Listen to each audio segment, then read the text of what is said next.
buli muntu situka eno essaawa twasimbudde tekyali kudda mabega twetaaga abantu baffe.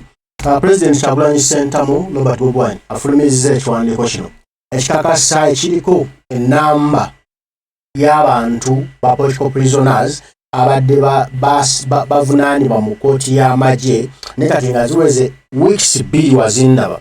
Bukyanga kkooti enkulu Supreme Court esalawo n'egamba nti abantu bano n'abadde bavunaanibwa mu kkooti z'amagye bateebwe bayimbulwe kubanga baliyo bumenyi bw'amateeka baliyo mu bukyamu ate bwanga tebasobodde bayimbula ebatwale mu kkooti zino eza bulijjo balabe ebiki ebibavunaanibwa oba bateebwa oba emisango gigenda mu maaso. Wabula oluvannyuma lwa wiiki 2 twali kigenda mu maaso gavumenti ya Museveni yeesirikidde tenyega obulya yakabinyodde nnyo musaayi eritakuli nga mufu yawunya. Kale nno Pulezidenti Kyagulanyi asazeewo n'aggyayo olukalala lw'abo abantu abadde bavunaanibwa mu kkooti y'amagye 46 ffenna asobola okubamanya ate ffenna tutuwamu eddoboozi yaffe okubanja abantu abo n'otera kukazita gavumenti ya Museveni eteeke ekitiibwa mu mateeka. Kubanga kkooti bayasalawo n'egamba abantu bano bayimbulwe tebalina musango. Kati gwani nakunkunye dda abalemera gwani zinkunye abalemera agambye ebigambo bino. We have so far profiled 46 civilians who were being tried in a military court for political reasons. There are many more.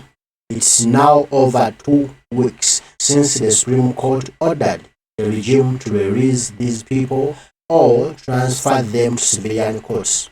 The regime has chosen to ignore the urgency of the matter and chosen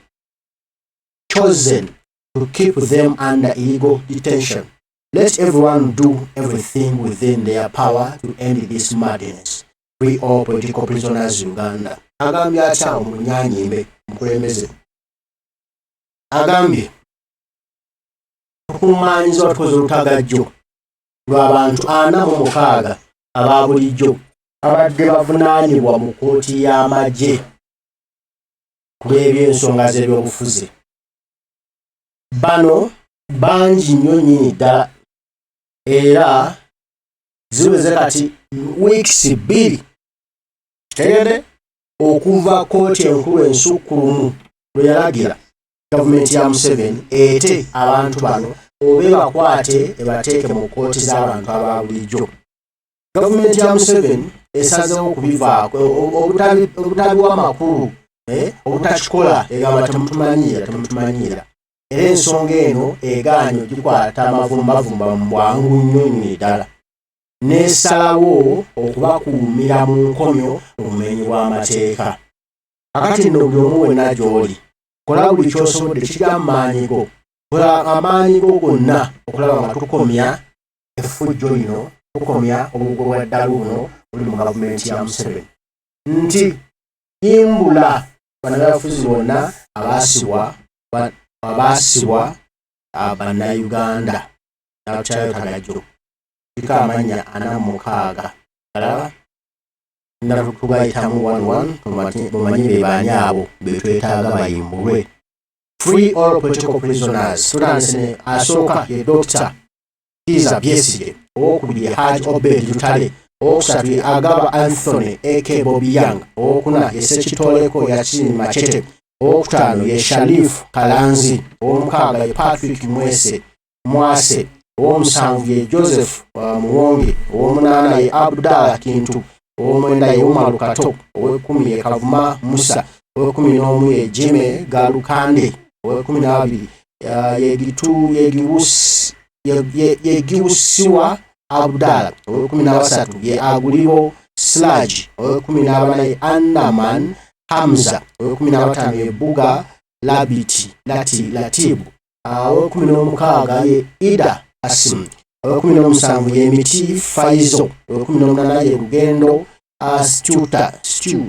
Stewart, ow'ekumi n'omwenda ye Savio Paul, owabiri ye Mulinda Julius, owabiri mu ye Nyanzi Muhammad Makungi, owabiri mu ababiri ye Makumbi Mosh Muhammad, owabiri mu abasatu ye Kintu Isa, owabiri mu abana ye Godfrey, 225 ye Lyamulemye Paul, 226 ye Bwogere Alex, 227 ye Ssenyonga Robert, 228 ye Masembe John, 229 ye Ssenyongo Hakim, 3 ye Matovu Sylvester, 3 ye Kavuma Derek, 32 ye Sekayombya Tony, 3 ye Sengonzi Lwanga Sam, 3 ye Ndawula Arthur, 3 ye Franka David Ndugwa, 3 ye Julius Mulindwa,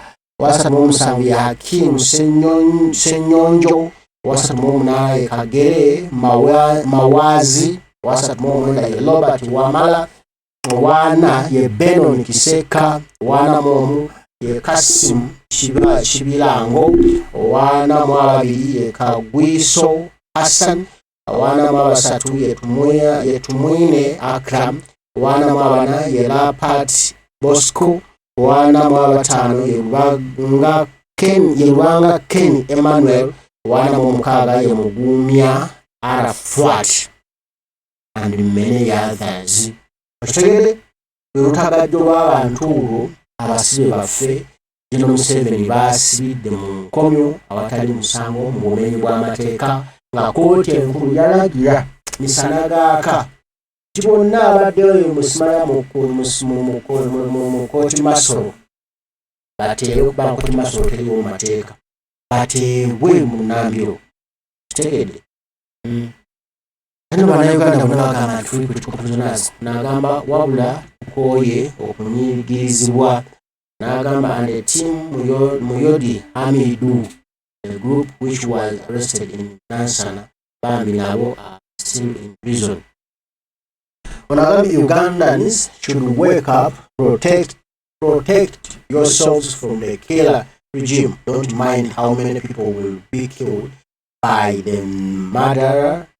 Museveni demonstrates in Southern Zim. These acts of kidnapping citizens must be put an end. Any rightful thinking member of society should come out to condemn these acts.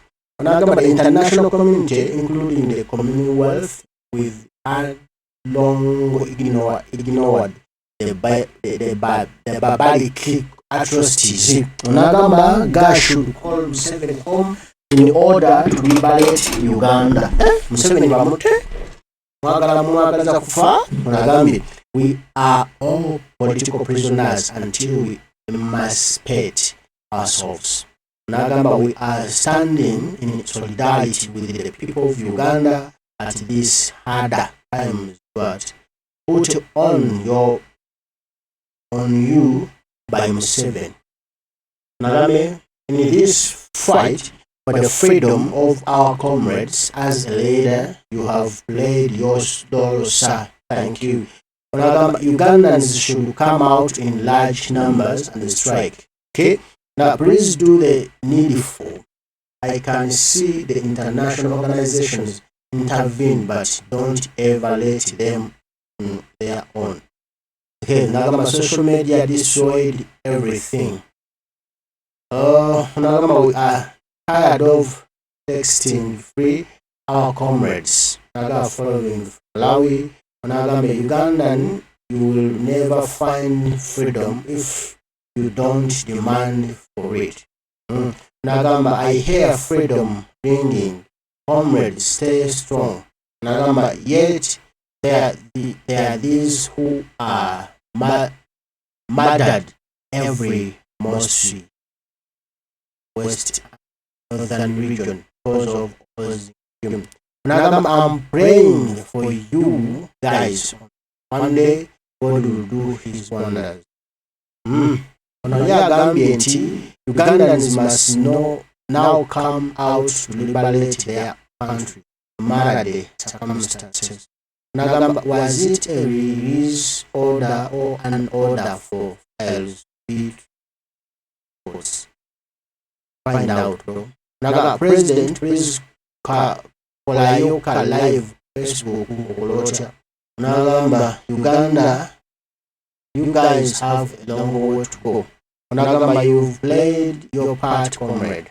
Onagamba, Museveni free all political prisoners. Onagamba, enough is enough. Let's work together for end Museveni criminal. Onagamba, the war to free our people is ending soon. The war to free our people is ending soon. Enough is enough. Museveni must go and free all political prisoners. Onagamba, this time round, my few Ugandans, please wake up. We have been living under dictatorship since 1986. Take it. Bwatu buli Munnayuganda agamba kimu nti no free political prisoners. Era ngo nagamba nti, but according to their replay means they can not take the war where the Supreme Court ordered them to be transferred, but in all. Okay. Free Chairman Nyanzi and all political prisoners. Awetuli. Baganda baffe abali mu nkomyo abasibiddwa abatalina musango n'abalanga byabukulembeze byabufuzi okutamula kimala Museveni abo be bantu baffe tunoonya basaba bate n'abalala banabantu banoonye basobole okuba nga bateebwa mu ggwanga.